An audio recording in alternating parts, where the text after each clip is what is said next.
Alright, why you're not building muscle. Whether you're a bodybuilder, power lifter, weightlifter, or recreational lifter, everyone wants to add muscle mass to their frames. V-shaped torso, muscular arms that pop out of your shirt sleeves, and a broad chest worthy of a shirtless day at the pool appeal to anyone who's ever touched a barbell. But despite our best efforts, the gains just don't come fast enough. Yet, for some of us, the gains either slow to a snail's pace or stop altogether. We shift programs, eat more protein, and even buy some of the most expensive supplements with high hopes of lifting ourselves to the physique of our dreams. But what are we doing wrong? What on earth could we be doing differently to finally pack on some serious muscle? Lift heavier, sleep better, eat even more protein? Let's flesh out some of the potential pitfalls and missteps on your current plan and see if we could get to the bottom of this once and for all. First, you need a shift in mindset. The first and possibly the most important step is to change your mindset regarding how you build muscle. Do your workouts consist of egocentric, heavy weights, long rest periods of distraction, and a general lack of focus on the task at hand? You, my friend, are in a rut. Lifting heavier won't do the trick. A different playlist won't zap you out of your plateau, and shoveling in more of the wrong supplements won't pack on more muscle. Building muscle is more than lifting more. It's not just about lifting weights, it's about training your body. It's this reciprocal mindset that will set you apart from your former self. By focusing on muscle building factors such as fatigue, tension, and stress, you'll be in a better position to build actual muscle tissue instead of purely building strength. Think less like a power lifter and more like a bodybuilder. We've all seen plenty of average looking Joes lift some serious weight. More power to them. I love it. Strength is my main goal. But if you want to build muscle and actually reshape your body and construct an impressive looking physique, then you'll need more than a desire to lift big. Let's leave the ego at the door and look at some of the most important factors to shift in order to achieve those physique goals specifically. Training mistakes. If you're an alien visiting commercial gyms in North America, bear with me here, you'd find some pretty definitive similarities. One of the main observations you'd make would be that it would seem nearly every serious lifter had the desire to become a power lifter. Why? Simply break down the habits of most trainees, and you'll see that they mimic strength athletes. Heavy weights, low reps, and long rest periods. They are forever chasing the next pound added to the bar. The result? Sure, the numbers go up along with cranked shoulders and consistently sore and strained lower backs. One thing that rarely changes is their physiques. Very little, if any, change occurs to the shape and definition of their bodies. Here's the interesting part. Most lifters want to see change like a bodybuilder, but train like a power lifter. Yes, strength goals play a massive role in muscle growth, but there are more layers to it than that. As stated earlier, muscle building or hypertrophy has three main factors at play: muscle tension, metabolic stress, and muscle damage. These three factors combined with the strength aspect are the mechanisms that potentially build muscle. Muscle tension can be accomplished through applying continuous tension throughout the full range of motion while avoiding jerking or throwing the weight. Metabolic stress is where your muscle becomes exhausted due to a lack of oxygen and buildup of lactic acid and blood. Lastly, muscle damage is the actual mechanical damage to the muscle tissue so you can grow denser and stronger for the next workout. Now, how do we put this new way of thinking into action? First off, be honest with yourself. Are you lifting to solely lift heavier weight each workout? Are you resting way too long between sets? Then fix it. For 6 weeks, conduct your training as follows. Perform reps in the 10 to 15 range, no exceptions. Rest periods should be between 45 and 90 seconds. You will have to lighten the load, but don't let the rep range fool you into thinking it's easier.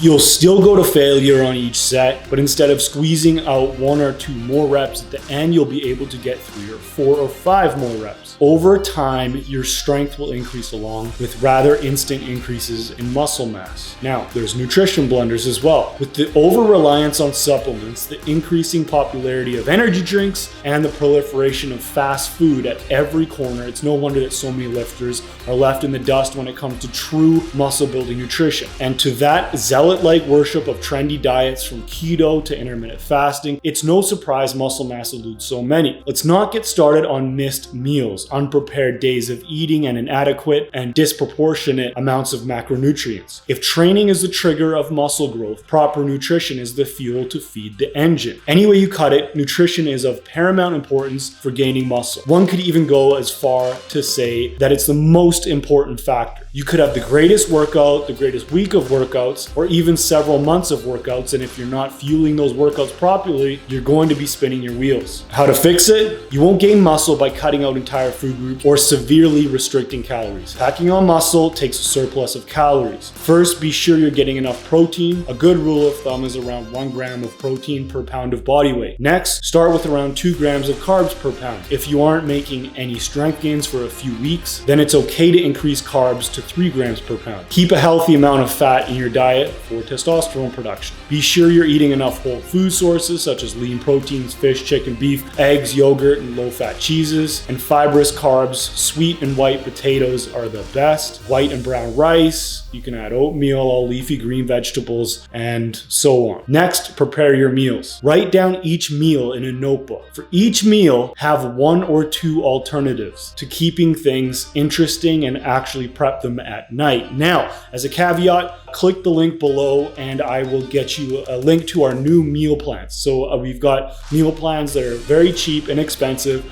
and they allow for a variety of meal options for a variety of goals, whether you're cutting, in maintenance, or gaining. So there's a link below in the description where I'll show you those meal plans. Now, back to the video. Don't wait until you're bolting out the door to whip something up. Prepping will give you 0 excuses to hit up a fast food joint. Lastly, choose supplements wisely. There are some good choices such as whey protein, creatine, and other recovery supplements such as multivitamins and fish oil, but don't go overboard. A good rule of thumb is if you're trying any new supplement, try one at a time so you know what works and what doesn't. Next is recovery neglect. Final factor is neglected and oftentimes forgotten. Recovery, rest, sleep, or whatever you'd like to categorize it as is vital, if not more important than other factors. It's a good guess that you're most likely not getting enough recovery time or the type of quality required to grow new muscle mass. The first thing is to recover from your training. The second is to reconstruct back better than before. If you're tired, listless, and find yourself in a lack of motivation to return to the gym, then you're not even accomplishing the first part of recovery. Training consists of serious inroads to your recovery. If you're training properly, it will take serious adherence to proper nutrition and recovery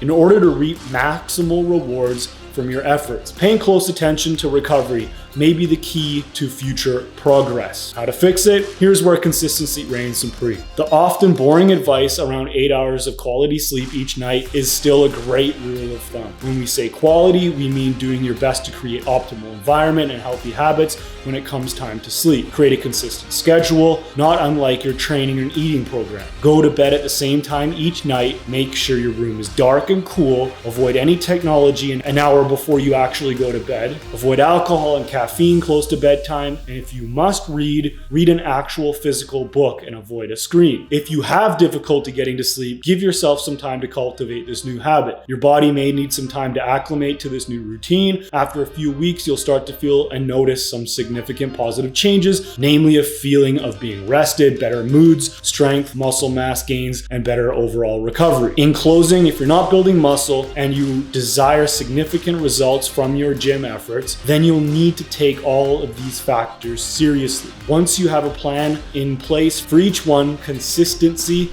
will be your new best friend. Have a sound, consistent training program, a solid, realistic eating plan, and a strict adherence to your recovery. Once you start to gain momentum with all 3 factors, you'll start to see how all these habits create synergy for building real muscle. Now, sleep obviously is one of the most important factors to gaining muscle. It's where your body's gonna actually build muscle, and it's where you produce all your testosterone. I've created a sleep supplement that helps you get to sleep faster using 100% natural ingredients, and it helps you have a better, more consistent, deep sleep. So we don't use melatonin. Melatonin use after 3 months will wreck your sleep, possibly forever. You don't want to use melatonin, even though your doctor may give it to you. The research on why you shouldn't use it is pretty powerful. So instead, we use natural ingredients that help your body produce your own melatonin so you can fall asleep naturally, quickly, and get a deep recovery sleep in the process. Supplements called Man Sleep. I'll put it in the description down below. I highly recommend you give it a shot. I initially created it for myself. I have insomnia, or I had insomnia for years, so I love this supplement, and my folks use it as well. They use a third of the dose and they absolutely love it. So it's a great supplement called Man Sleep.